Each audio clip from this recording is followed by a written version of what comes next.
So I'm going to cover one more topic, and then Gina will take over again. So I'm going to talk about effect sizes with MR. And notice we've got a different script here. Still a B. Now it's uppercase. It's just a different beta. So yeah, it's Greek. So the problem with effect sizes in multiple regression is that we have continuous variables.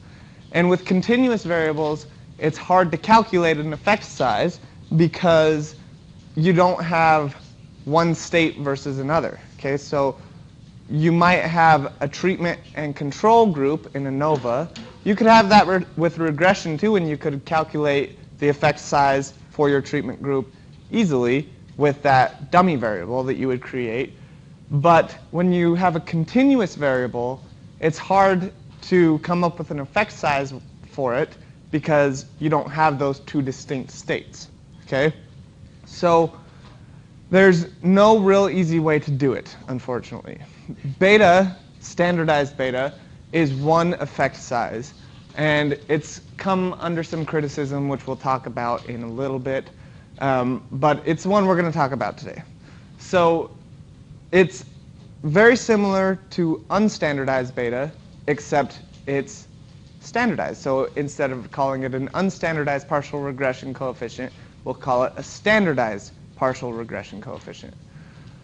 In simple linear regression, your standardized beta coefficient is going to equal your correlation between your x variable and your y variable, between your independent variable and your dependent variable. It's interpreted, your standardized beta coefficient is interpreted as a standard deviation increase in y for a standard deviation increase in x. So think about this when with regular regression with unstandardized coefficients, right? We're always talking about a 1 unit increase in x in our independent variable corresponds to what increase on our y?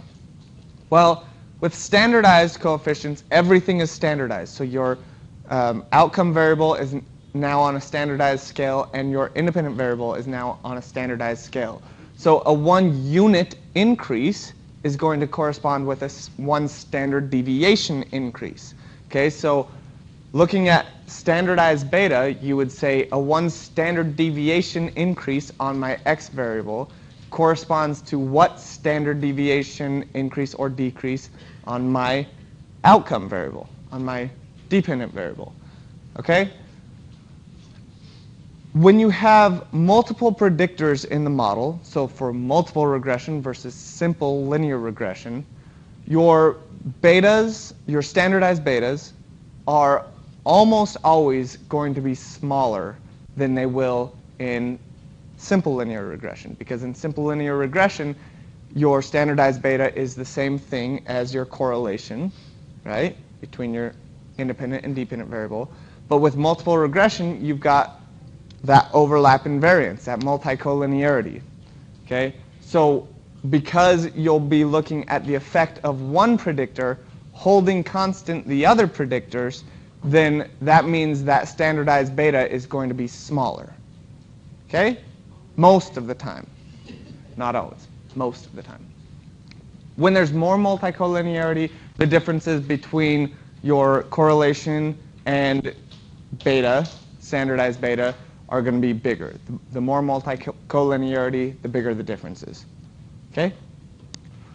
All right, so here is the equation to calculate beta 1, standardized beta 1.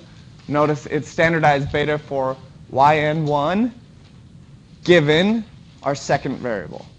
Okay, so this is for our x1 variable given x2 variable, so holding constant. Okay, let's label the parts again. Okay, I'll give you 2 minutes. Label the parts. Try to label the parts.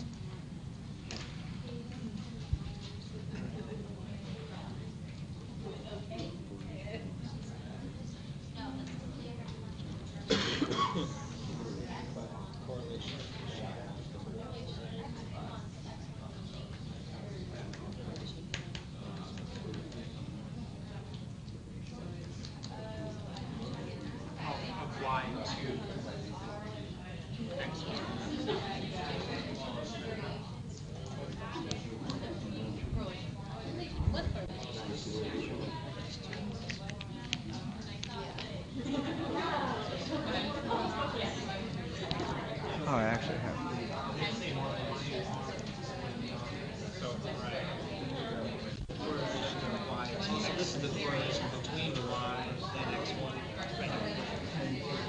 That's the correlation between correlation or covariance.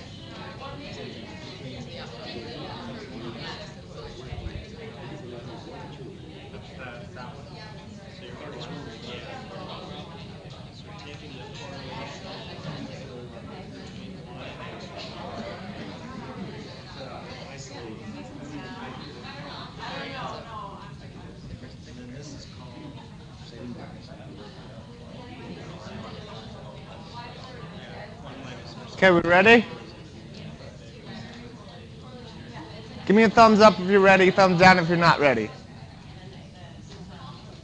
Okay, nobody's giving me anything. Go ahead and continue then.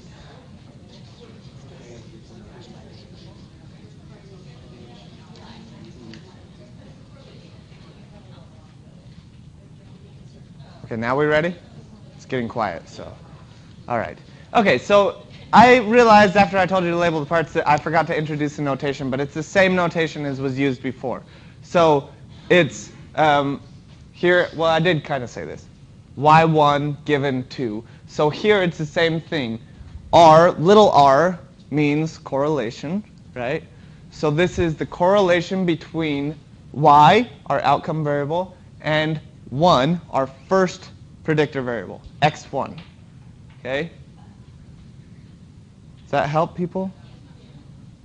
Okay. Do you want another minute or two to? Okay. Well, here, let's just keep going. Here, what's this one going to be then? Good. Good mumbling. What about this one? Between the two independent variables. Correlation between the two independent variables. And then this is 1 minus that same correlation, but squared this time. Okay? All right. So the critique. This is, Pederser talks about this quite a bit, and it's debated, but one of the limitations of it is that, and this is a limitation of most, if not, well, all effect sizes, is that it's pretty sample specific. So I do it with my sample, you do it with your sample, and we get different effect sizes. Okay? So that's one limitation. Another limitation, which is actually, I think, even more so, is that if we're including the effect of it, and this is again true with other variables or other effect sizes, as we include more variables, that we have more multicollinearity, and so that effect size is going to also depend on not only the sample, but the variables in your model. Okay? So yeah, it's best used as a comparison of the effect of a variable within the same model. And that's really where it's most useful. If you have a model that you ran and you have multiple IVs, okay, we're only dealing with 2 right now, so let's just say we have 2 IVs. You can look at those standardized betas across those 2 and directly compare them. You can't do that with the unstandardized IVs. Why is that? Why can you not directly compare in terms of size, magnitude, how big they are, the unstandardized partial regression coefficients? Scales are different, right? So I could have, this is the same thing when we talked about, Gina talked about correlations versus covariance, right? With covariance, we get some number like 1232, and it doesn't really mean anything. But we can interpret 0.7, 0.8. In a multiple regression equation, you may have, say, a test score that, like, say, like the GRE or the SAT or something like that, that has this huge scale, right? So you may have, a coefficient of like 100 or something like that. And then you may have a different continuous variable that's measured on a 1 to 10 scale. Okay, and so that unstandardized coefficient may be like 1.2. But you can't directly compare those because the variables are on such drastically different scales. That's what the standardized beta allows you to do. It allows you to look at the size, the effect of those variables within the same model and directly compare them. Okay? Questions there? All right, the last thing was labeled parts, which we already did. Jumped ahead a little bit. All right, so now coming back to the Venn diagrams, here we have the correlation between for the first beta, beta 1 holding constant the second variable, we've got the correlation between y and 1, which is going to be that purple part, minus the correlation between y and x2, which is going to be that yellow part, times the correlation between the two variables, which is going to be this, the correlation between these two, which is this part here. Okay, divided by 1 minus r squared for the two IVs. But notice here, we're talking about correlations, and up here, these are r squares. Okay, these are variances, the variance that we're accounting for. So they're slightly different, but it's a graphical representation of it, basically. So the reason I point that out is because now we're looking at this again. There's r squared y1, r squared y2, and r squared 1, 2 between the two of them. And what I'm going to ask you to do is now solve for each standardized beta, for beta 1 and beta 2. Okay, so notice the equations are slightly different, but pretty much the same thing. And notice this is r squared equals 0.25, r squared equals 0.36. Here you just have r's. Okay? So work in groups of 2 or 3 if you want, and take 5 minutes or so and try to solve for both of those.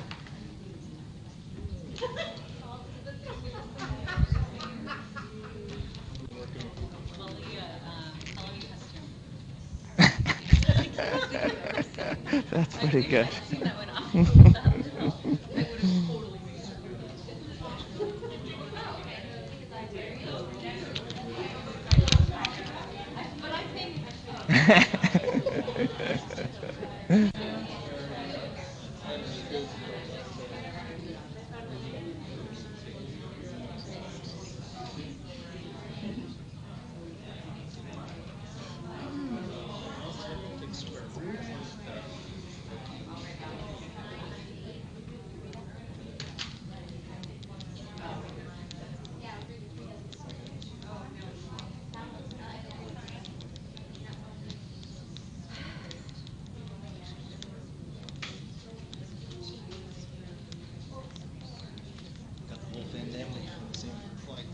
Oh, did you? I had to make 3 different reservations. Oh, wow.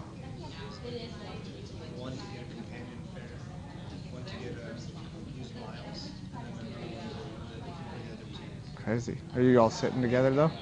Yeah, that's good. Yeah. To get a couple more seats. Yeah. You're a multitasker.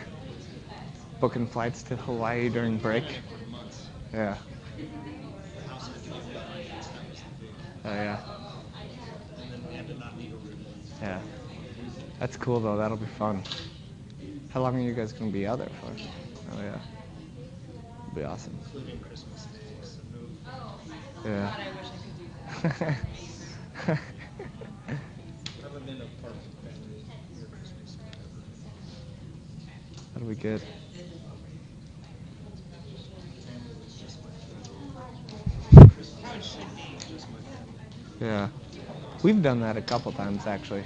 We've done that twice, even though my family's small. Me and Julia one year, and then me and Julia and Malia one year.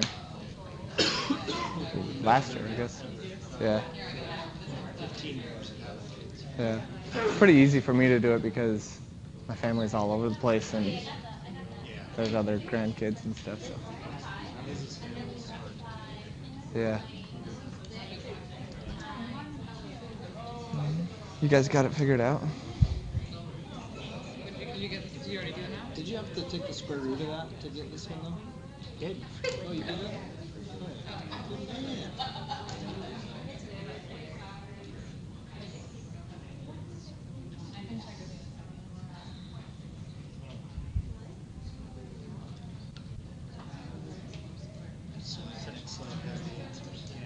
Tunnel vision, I didn't even look at it. I would say B1 has the bigger effect.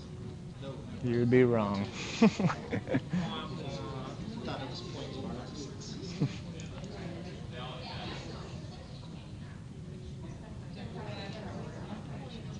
How you guys doing? You getting it?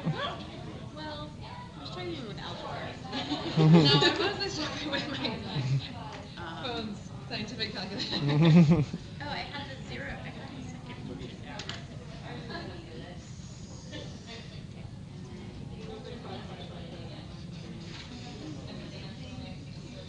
Christmas is the only thing maybe meant by conversion ever. We got into Thanksgiving, Christmas. We've tried to do that, but we've never had Christmas that never done something like that.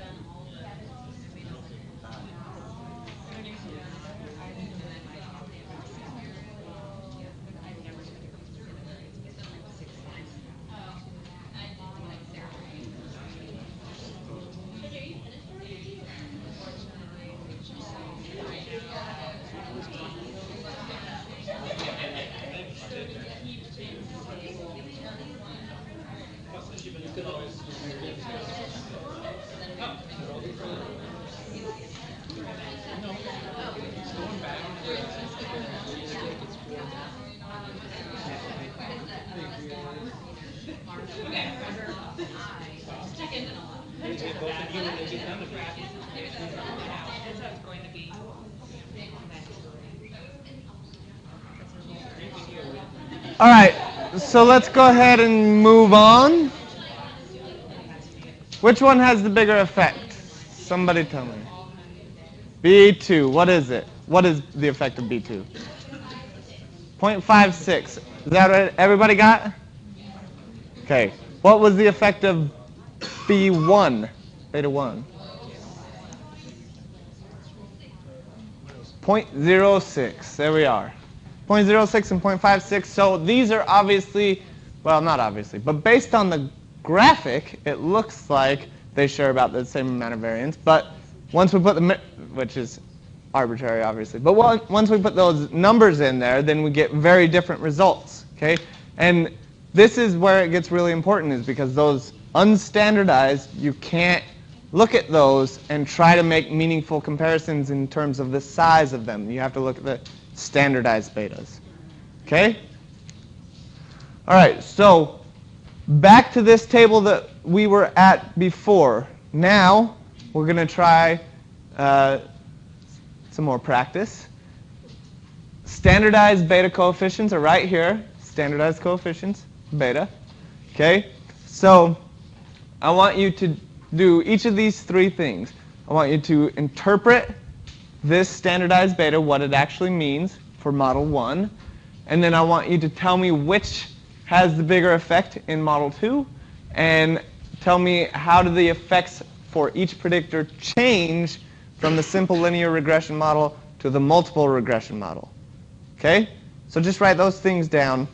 Take 5 minutes. Covering the next slide. Cover the next slide. Yes.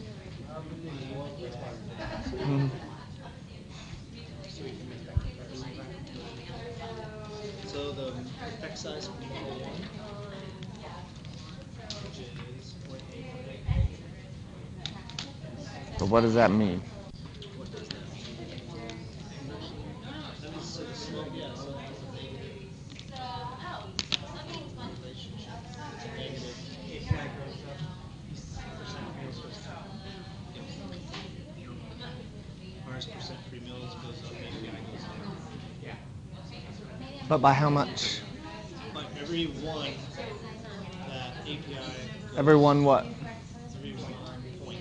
Every 1 point what? API scale point, drop point. No. Remember, standardized. So every standard deviation, There you go. API jumps. Percentage free will. standard deviation. Meals goes up, API goes down. 0.818 standard deviation. Correct. So for every 1 standard deviation increase in percent free meals, API decreases by 0.818 standard deviations.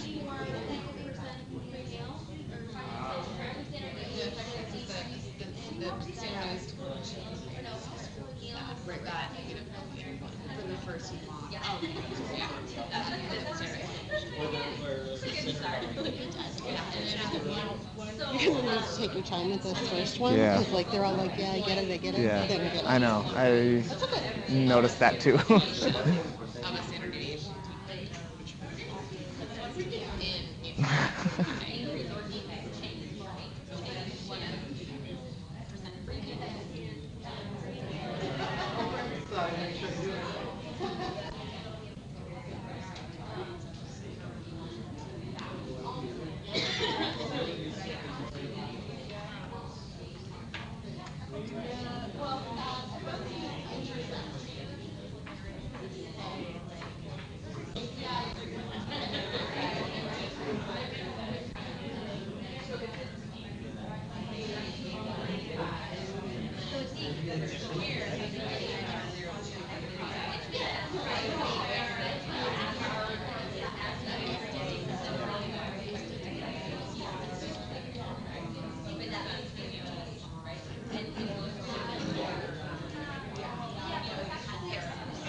There's a larger change in mobility.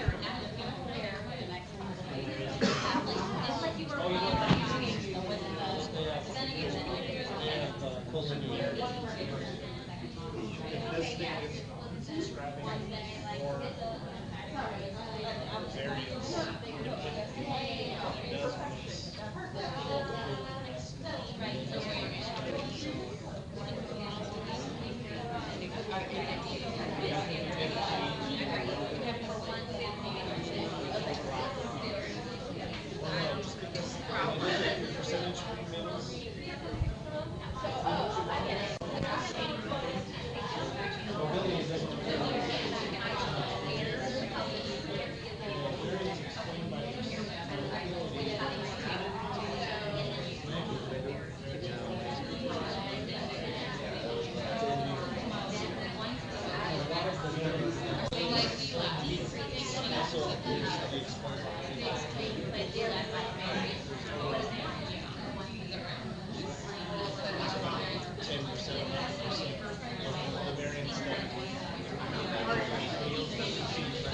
Okay, so let's go ahead and talk about this. I think, based on some of what I heard and others, I think that I may have gone over the first part a little quick.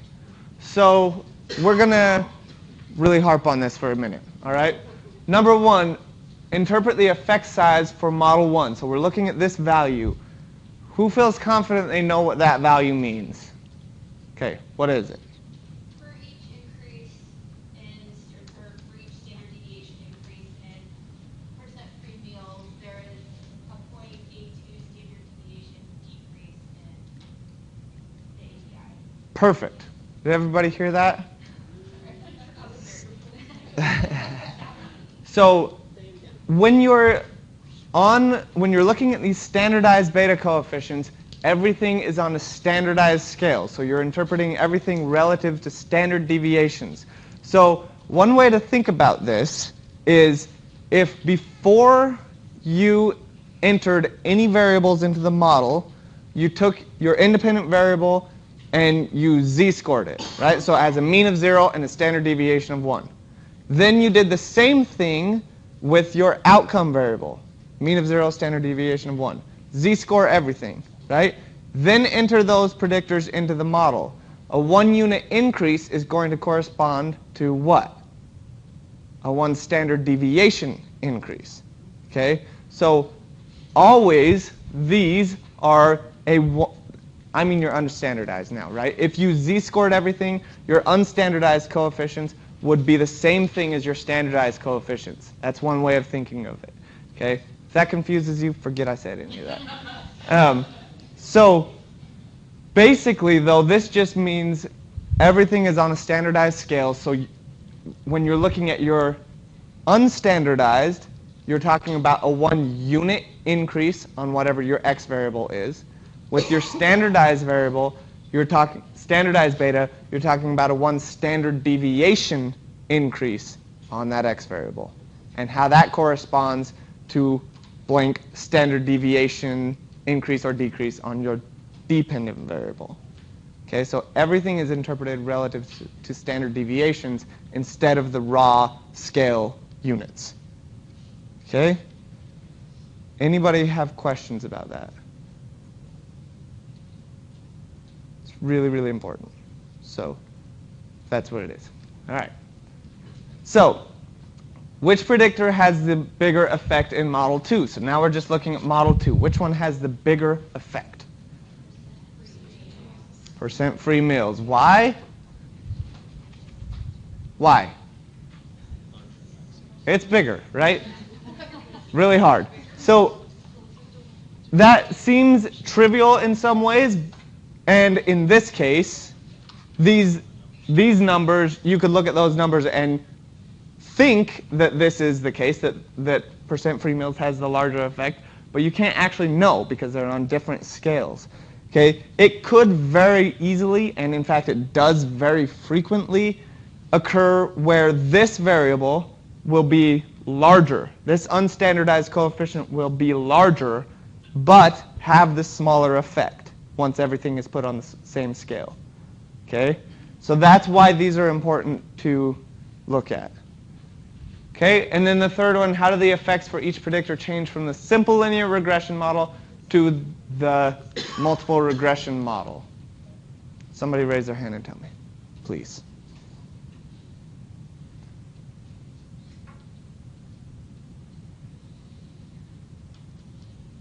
Yes. Stays pretty much the same, but mobility, the standardized beta goes down and becomes non-standard. Good. Exactly right. Anybody have any hypotheses as to why that may be occurring? Perfect. Multicollinearity. So these two variables have they share some variance in common, right? And so once here we're looking at the effect of this variable holding constant the other. Same thing here, the effect of this variable holding constant the other. So when we're essentially removing the multicollinearity, we see different effects. Right? So this one is slightly changed, and this one has changed quite a bit. All right? Yeah. I'm going to add an addendum to that because there was just a little parenthetical that you said there that actually can sometimes lead people down like a bit of a garden path. The standardized effect does not become non-significant. Okay? These tests refer to these t's, which refer to the unstandardized coefficient and the standard error. There's no actual test for the standardized beta. It's a way of re-expressing a slope. Okay? So notice that all the constants, all the intercepts, these are things that we're actually estimating and that also have statistical tests associated with them. But it doesn't make sense to have an effect of an intercept. There is no effect of an intercept. So this is just a translation of this. The test statistic refers to the unstandardized coefficient. Yep. Eva. So when you're comparing effect sizes like you are in Model 2, is the one that's bigger just the one that's further away from 0? Because we were discussing that back here since they're both negative. Like, what if you had one was negative 0.8 and one was positive 0.2? I don't know if that would ever happen. But Yeah, totally could happen. is the bigger one negative 0.8 in that Yep. situation? You interpret them much as you would correlations, Okay. right? So the further they are from 0, the bigger in magnitude they are. Any other questions? All right. We may have to revisit this because I don't feel like we totally got it, but hopefully. All right, I think, oh, that's just what I said, or what you guys helped me say. So, any questions with any of that? Okay, I think that's it for me. All right. Nice job, Daniel.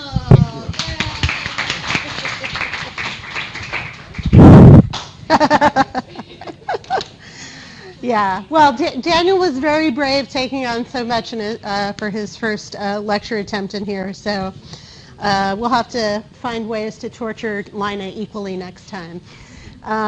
Anyway, so, but he did a really good job, and now what we're going to do is move from talking about intercepts and slopes to talking about the model as a whole. Again, this is some of it's rehashing what we've seen before. Some of it is just going a little bit deeper. So we saw the R squared earlier, right? And we've made the connection that in a simple linear regression model, it's just our little R squared. And that it's the sums of squares regression over the total sums of squares. The formula actually doesn't change here, which is nice. So we can just still have that nice pretty thing. The only thing that goes away is the little r squared. But how we calculate the sums of squares regression does. So I guess technically the equation does change. So in simple linear regression, it was just the covariance between the 1x, the 1y, over the variance in x. And now it is actually a function of the slopes. Rather than take people through all of this, it's one of the nice things about the beta weights is that they actually help us to understand the sums of squares regression a little bit better. So we're literally looking at the beta weight for x1, multiplying it by the correlation between y and x1. Okay, so we're sort of multiplying two correlations here. And we're going to do it again for x2 and x3 and x4, all the way up to xk, however many k variables we have in the model. So, oops, what just happened there? I'm lost on my slides. Okay, here we go. So, so that's one way to do it, okay? And the sums, when we have just two predictors, it's fairly simple, right? We could actually calculate our r squared by hand from the output. But I'm not going to make you do that because it's kind of getting late, and so I think we've had almost enough hand calculations for one evening. But we could do it. The quote-unquote simpler approach, whether you buy this as being simpler or not is another issue, is to say that the variance explained in y by x1 and x2 together, notice I said by, there's no period in there, so it's y predicted by both x1 and x2, is equal to the variance that x1 explains in y, the variance that x2 explains in y, minus, and I am not going to show you the derivation of this, 2 times the correlation between y and x1, the correlation between y and x2, and the correlation between x1 and x2. And all over 1 minus the variance that is shared between x1 and x2. Okay? It doesn't look as straightforward as we would like it to, but what we're doing here is correcting for the multicollinearity. We're pulling out the stuff that we are in danger of counting twice. Okay? So, oh shoot, I lied. All right, maybe we can do this together, okay? So we're going to calculate an r squared for this kind of fake situation that we had a minute ago, where we have two variables that are actually fairly well, two predictors that are fairly well correlated with each other. So we're going to take 0.25 plus the 0.36, right? The problem here is that we're double counting that shaded region in the middle, right? The crosshatch region. So when we subtract 2 times 0.5 times 0.6 times 0.8, that's how we're correcting for the multicollinearity. So who's got their calculator handy? Well, 0.5 times 0.6 is 0.3. And 0.3 times 0.8 is 0.24, right? Times 2 is 0.48. What's this and this? That's 61. 61 minus 0.48 is 13. 0.13 over 0.36. That one I can't do in my head. Someone with a calculator. Oh, show off. So, all right, Dan says it's about 0.33, which sounds about right. So we can actually almost do this in our heads. What we've done is realize because of the strong relationship between x1 and x2, we're actually not explaining that much more variance with x2, with the addition of x2 than we were with x1. It's got to be bigger than 0.33.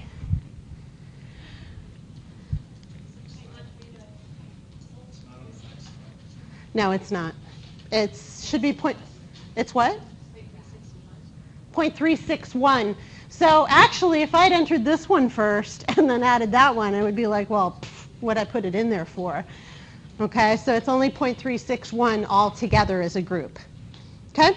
So that's why multicollinearity is really, really important, because if we didn't account for that, we'd walk away thinking, wow, we're going to do a really good job with these two predictors because they both have these decent relationships with y. But in fact, because of their multicollinearity, having both doesn't do us that much more good than just having the one. Okay, so one of the things that was actually brought up, I believe, in the first class might have been Christina, around multiple R. I can't remember. Anyway, someone said, hey, how come the big R is positive when it was negative in the correlation table? And so if you look back at your notes, what you'll see is a simple linear regression. Even if the correlation between the predictor and the outcome is negative. Tahisha, was it you? No? Sorry, I saw you smiling, so then I thought she's like, haha, it was me. Okay, so even if the correlation between our x and our y in simple linear regression is negative, when we look at our model summary and we see the capital R, it's going to be a positive value. And here's why.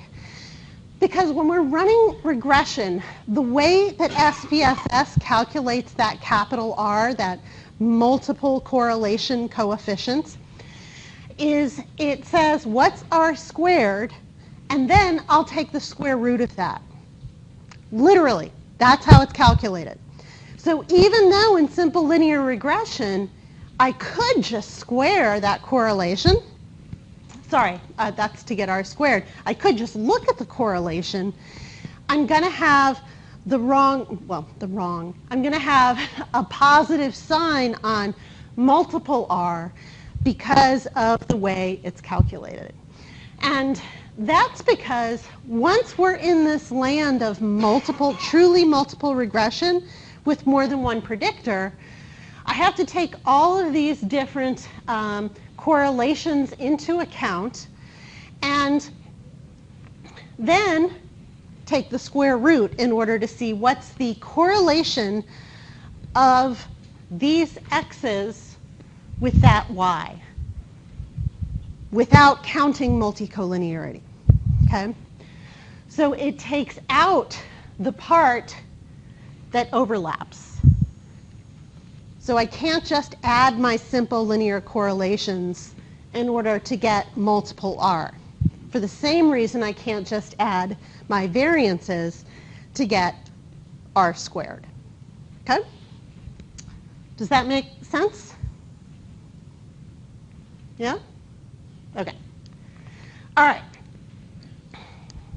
So our test statistic, and it's not really for R squared, but I sort of think of it as associated because they're both about the model as a whole, okay? When we talk about R squared, we're talking about how much variance have we explained in Y. We don't care who did a good job or a bad job. We just want to know all together, how did we do? And the F statistic is the same statistic that tells us about all together, how did our model do? Okay? And so the way that we get at this is we can actually just use R squared.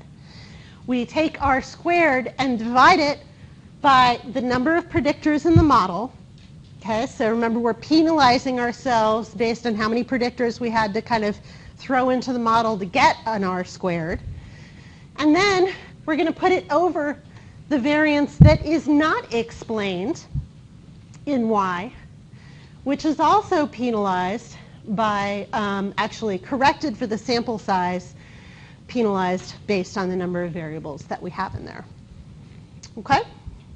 So whereas the sums of squares regression and sums of square Y were pretty straightforward to calculate in simple linear regression, here we have to account for the fact that we have multiple variables going in here, and for every variable we add, we want to kind of pull away a degree of freedom, which means that we're going to actually need a bigger test statistic. Every degree of freedom you take away, if you look at an F table, you'll see that you need a bigger and bigger and bigger value in order to reach statistical significance.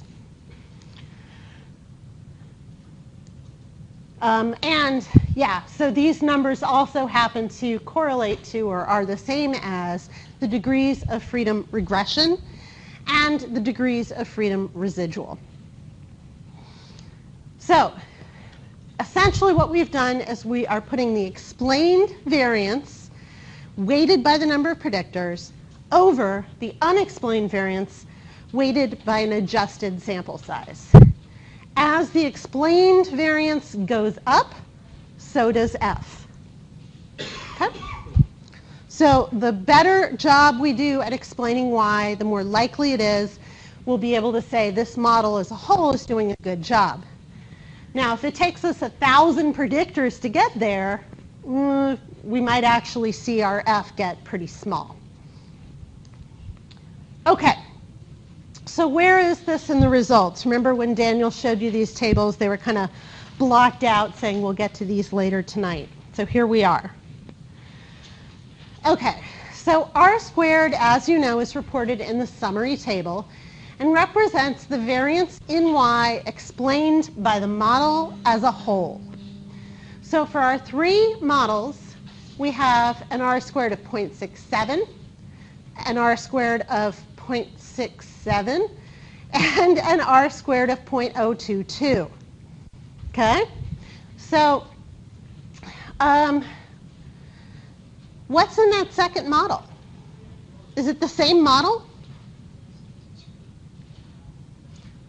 So you don't have to look back at the other results in order to see that. One of the nice things they have is they have a little key underneath each of these tables. And so it tells you what the predictors are in each of the models.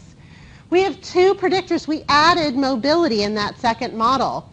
It didn't help us explain any additional variance. So it really is not doing a very good job. In the ANOVA table is where we will find the Fs that test the model as a whole. And literally what they're doing is they're saying, given the number of predictors and the sample size, have I explained more variability in my outcome than I would expect to by simple random sampling variability? Okay, so how strong are these relationships, these multiple relationships that are now in the model? And so what you can see is that even though the R squared didn't change, I still have a statistically significant model for the second model. So even though I frittered away a degree of freedom, arguably needlessly, right? Because it's not adding any r squared power. I still have such a honkin' big F that it's statistically significant. Nonetheless, look at how much that F was penalized by the addition of a single predictor and the fact that r squared has not gone up. Okay? So when you add sort of unhelpful predictors like that, you'll see your F change dramatically and decrease. And the more you add such predictors, that's when you get that real penalty that I was telling you about. If I were to add a bunch more, not even a bunch more, a handful of more predictors like mobility, eventually SPSS would say, you know what, given all the predictors in the model, you're not doing such a great job of predicting API anymore. Because with all those predictors, you should do better. Okay?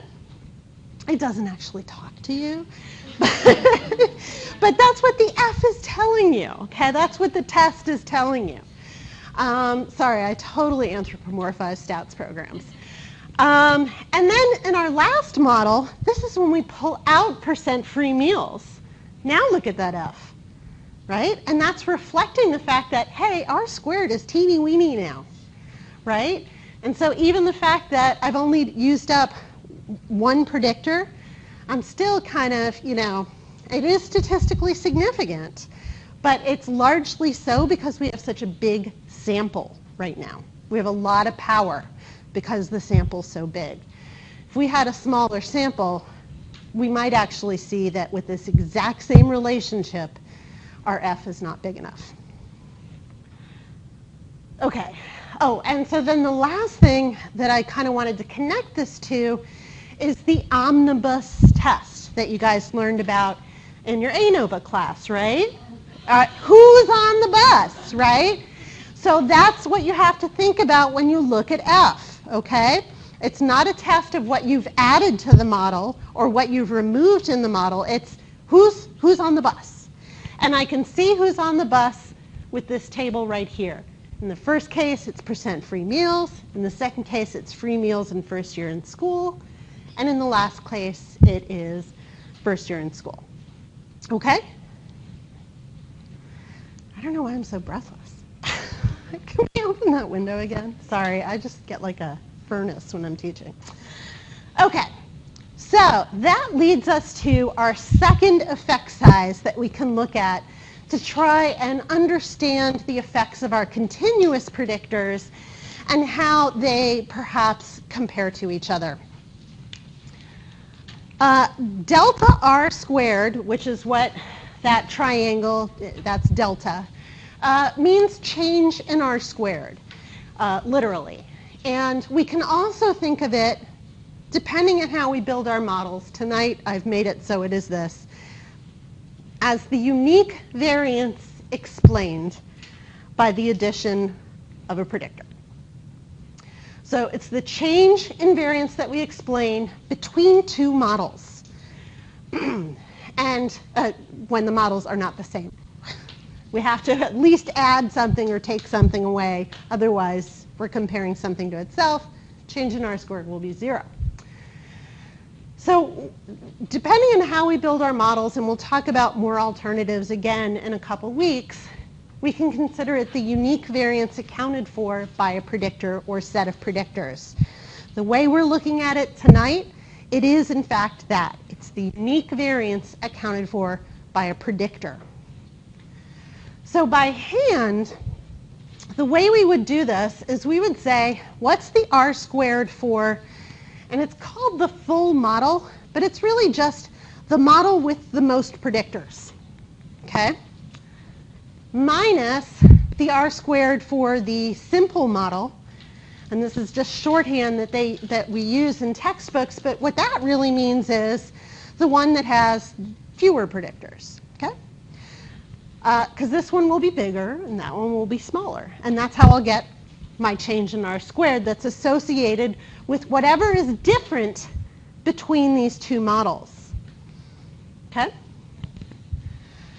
Luckily, SPSS does the math for us in the way that we've shown you to build the models tonight, but there is a caveat. We have to be careful because remember, we removed a predictor. And SPSS gets a little confused about that when it starts calculating change in R. So we find the change in R squared in the model summary table, same place we find good old regular R squared. And R squared is always, change in R squared is always for subsequent models R squared, change in R squared for subsequent models. That doesn't make any sense at all, does it? Ah, I know why, because I reordered these. Sorry. Okay, let's talk about this. This point is actually really important. Look at the change in R squared for model 1. What is it? 0.670. It's the same as R squared. Okay? That is not the unique variance associated with percent free meals. Why? Because it's that model compared to nothing. Okay? So, yeah, I've added that amount, but it's not unique to it. And because SPSS has no prior model to compare it to, it's just 0.67 minus 0, and hey, it's 0.67. When we're talking about change in R squared, it always has to be from model 2 onward, okay? And so for the subsequent models, it's always whatever is the latest model we've run compared to the one right before it, okay? So that's actually what that first statement means. And that's why, again, that change in R squared for the first model doesn't help us because it's compared to nothing. The change in R squared for a model where a predictor is removed is the change in R squared associated with the variable that we have removed, not the one that's left in there, okay? So because we've removed that variable, we're actually decreasing the variance explained, okay? And so the change in R squared, as we can see up here, SPSS is going to spit out a negative number, okay? We always report it as a positive. Why? Because we are not computers. We know that we take the bigger model and subtract the simpler model. SPSS just says, I'm going to take the latest model and subtract whatever came before. Okay? So it's not doing the thinking for you. And this is a good instance of the quote that I pulled from Pettiser in one of the first classes, where one of the dangers with SPSS is that if you don't know what SPSS is doing and you don't know the real idea behind it, you could end up misinterpreting things. So the last thing in the world we want to say here is that the unique variance associated with percent free meals is negative 0.648. It's actually positive 0.648. Okay? And to kind of drive that point home, the reason that that's negative is because SPSS doesn't entirely understand why we did what we did in order to trick it into list-wise deletion. And in fact, we could have used a completely different order. We could have put mobility in first, then put in meals, and then pulled out mobility. And we would have gotten essentially the same unique variance for each thing. And what you find then is that when I do it in that order, 0.648, that's nice and positive because it takes this R squared and subtracts that one from it. And boom, we get that nice number. When I pull out mobility, it takes this R squared and subtracts that one, and it says, hey, R squared didn't change. That's the same result as above, right? I had 0.67 up here, and when I add in percent first year in school, I'm still at 0.67. 0.67 minus 0.67, 0. 0 unique variance explained in API by mobility. So the only variance it really explains is shared with meals. Okay? So don't be fooled if SPSS throws a negative at you here. You need to know who's in the model, who's been pulled away, okay? And so when we look at the R-squared change, we don't just look at who's in the model, we look at what changed between the model before and this model. Here I had mobility and meals. Now I just have meals. So this is the change with mobility. Okay? All right.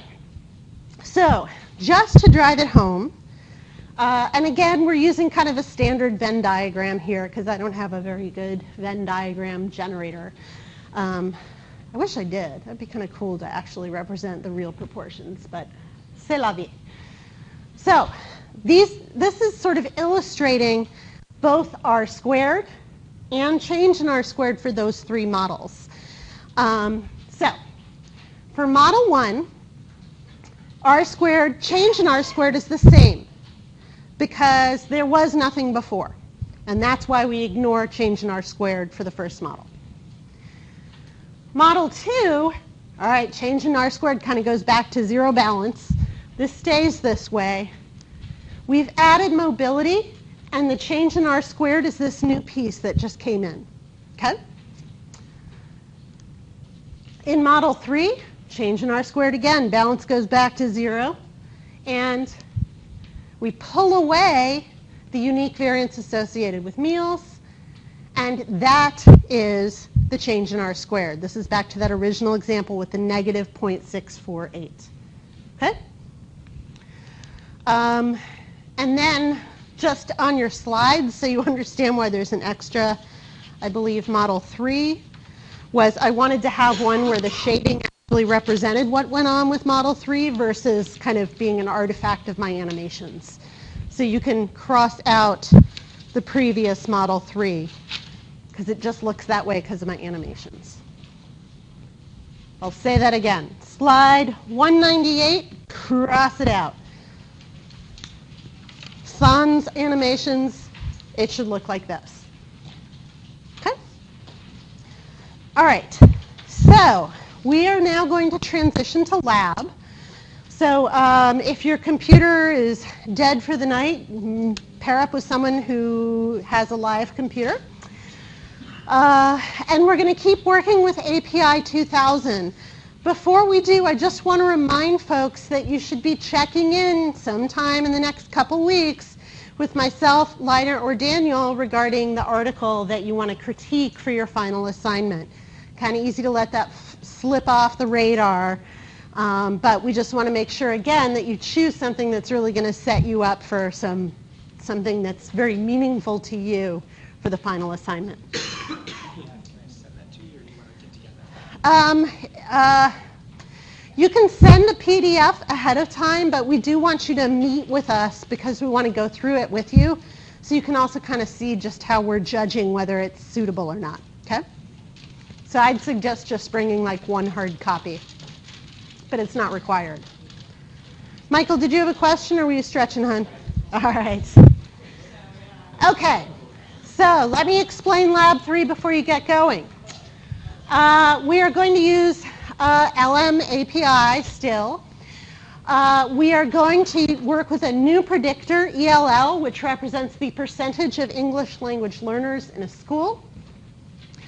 Before you start answering the questions, please do a quick exploration of the variable itself so you understand its scale, its relationship with API in terms of correlations as well as correlations with the other predictors, and take a peek at its histogram to see if there are any signs of trouble there, or just to get a sense of how strong or weak you think the relationship is.